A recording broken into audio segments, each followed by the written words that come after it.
பகவத்கீதையின் 4வது ஸ்லோகம். அத்ர சூரா மகேஷ்வாசா பீமார்ஜுன சமாயுதி யுயுதானோ விராட்டஸ்ச த்ருபதஸ்ச மகாரதஹ. இப்போ அர்த்தம் பார்க்கலாம். அந்த படையில் அத்ர சூரா அப்படின்னா யுதிஷ்டனோட சைட்லன்னு அர்த்தம்.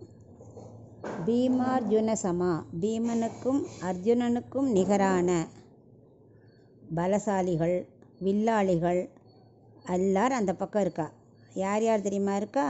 யுயுதான், விராட ராஜா, துருபதன், இவ எல்லாரும் இந்த பக்கம் இருக்கா பாரு.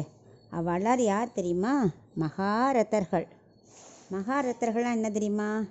ஒரே சமயத்தில் 11,000 வீரர்களோட போர் புரியவன் பேர் மகாரதன். 2 வில்லாளியோட போர் புரிந்தா அர்த்தரதன், ஒத்தனோட போர் புரிஞ்சா அதிரதன். இது மாதிரி 3 இருக்குது. ஸோ இவாள்லாம் மகாரதர்கள் அப்படின்னு பெருமையாக சொல்லிக்கிறான்.